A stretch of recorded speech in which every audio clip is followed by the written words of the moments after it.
میرے محترم دوستو،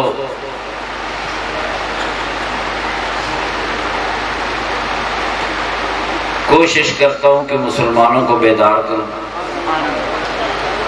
ان میں ہمت اور جرأت پیدا کروں۔ مذہب سے محبت کرنا ہو رہا ہے، مذہب کا خوف کھانا ہو رہا ہے کہ ایک خوف سر پہ سوار ہو۔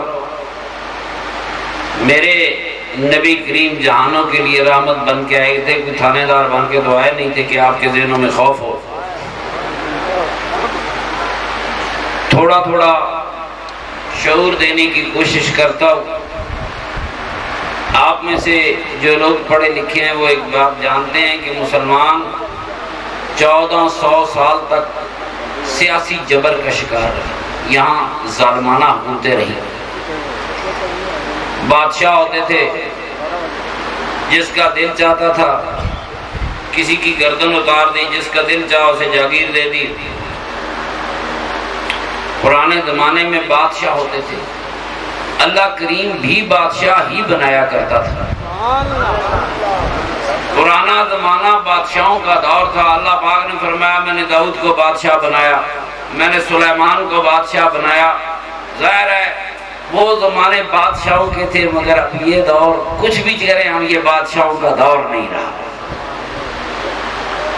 زمانہ اپنے آپ کو بدلتا ہے۔ دنیا میں بہت کم، وہ پسماندہ ملک ہے سعودی عرب، بہت زیادہ پسماندہ اور جاہل ملک ہے۔ ہمارا دوست ضرور ہے، لیکن وہاں جو لوگوں کا حال ہے، جو حاجیوں کا حال ہوتا ہے، مجھ سے پوچھتے ہیں پیر جی حج کا ثواب کتنا ہے؟ میں کہ جو 35 دن سعودی عرب کی قید میں ذلت کی زندگی بسر کرتے ہیں، سارا ثواب اسی کا ہے۔ دنیا کا کوئی ملک اپنے ٹورسٹ کے ساتھ ایسا سلوک نہیں کرتا کہ ان کو جنگی قیدی سمجھا جائے۔ میرے محترم دوستو،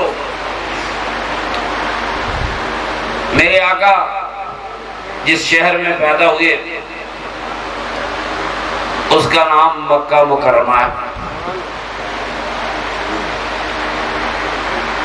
اور جس شہر میں میرے سرور کائنات نے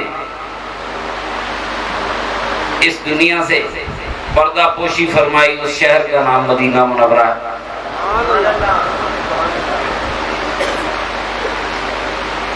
یہ مکہ مکرمہ کب آباد ہوا؟ ظاہر ہے جب ابراہیم علیہ السلام تشریف لائے اس وقت یہاں شہر نہیں تھا، اسی لیے بی بی ہاجرہ اپنے بچے کے لیے پانی کی تلاش میں دوڑی۔ ابراہیم علیہ السلام اپنے بچے کو یہاں کیوں پھینک گئے تھے، کیوں چھوڑ گئے تھے؟ ہم تو فقیر ہیں، ادب کرنے والے ہیں، ہمارا خیال ہے یہ اللہ کے حکم سے ایسا کر گئے تھے، مگر جتنی کتابیں سعودیہ سے چھپتی ہیں ان میں لکھا ہوا ہے کہ آپ کی 2 بیویاں تھیں۔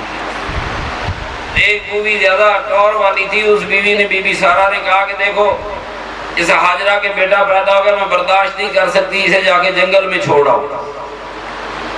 یہاں بڑی مشہور کتاب ہے، اسے اس واقعے پہ اول انعام ملا سعودیہ کی طرف سے۔ بیوی کے کہنے پہ کوئی بچہ جنگل میں پھینک آئے، وہ خدا کا نبی ہوتا ہے کہ اس پہ پرچہ ہو جاتا ہے؟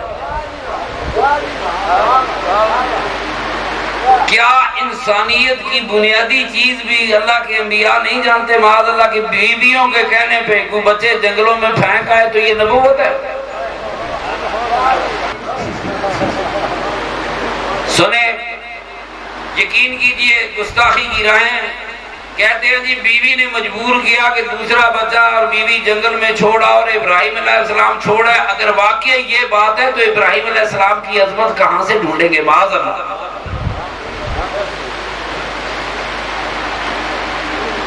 جس کتاب پہ سعودی گورنمنٹ نے اول انعام دیا ہے، حدیثوں کی لکھی کتاب تھی، کہ دوسری بیوی کے کہنے معاذ اللہ یہ بھی کہا کہ میرے آقا سرور کائنات صلی اللہ علیہ وسلم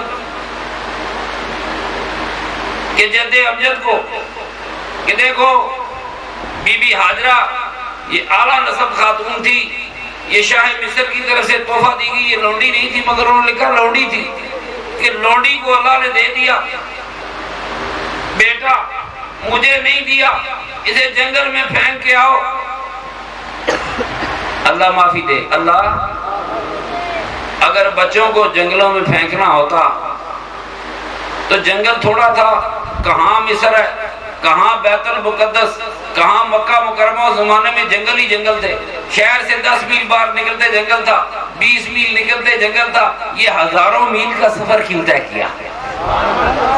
مجھے بتاؤ مولویوں، مصر اور شام سے لے کر مکے تک راستے میں کوئی اور جنگل نہیں تھا، کوئی اور ویرانہ نہیں تھا، کوئی اور صحرا نہیں تھا کہ بچہ وہاں پھینک دیتے؟ یہ ہزاروں میل کا سفر ہے، 1000 of kilometer سفر ہے۔ اتنا لمبا سفر کر کے اسی لیے آئے تھے کہ ایک خاص جگہ پہ میرے اللہ کریم نے کا فرمان تھا کہ اس ہستی کو، اسماعیل علیہ السلام کو، اس کی والدہ کو ایک خاص مقام پہ پہنچانا ہے، جسے کل دنیا نے ایک عظیم عقیدت سے اس مقام کو دیکھنا تھا۔ دیکھیں آج دنیا آباد ہو گئی ہے، آج سے 50 سال پہلے، 100 سال پہلے، 150 سال پہلے حافظ آباد سے شیوپورہ تک بھی جنگل تھا، حافظ آباد سے شیوپورہ تک ویرانہ تھا، شیوپورہ ہے ہی مغلوں کے زمانے میں جنگل تھا، شہر تھا ہی نہیں۔ میری بات سنیں، یہ 300 سال کی بات ہے، 7000 سال پہلے، 7000 پہلے یہ دنیا ویرانہ تھی۔ کتنی آبادی ہو سکتی ہے؟ اور کہاں مصر، کہاں شام، کہاں بیت المقدس، کہاں مکہ مکرمہ؟ یہ ہزاروں کلومیٹر کا سفر ہے۔ اتنا طویل سفر کر کے اس مقام پر ابراہیم علیہ السلام آئے جہاں اللہ کریم نے ان کو جانے کا حکم دیا تھا۔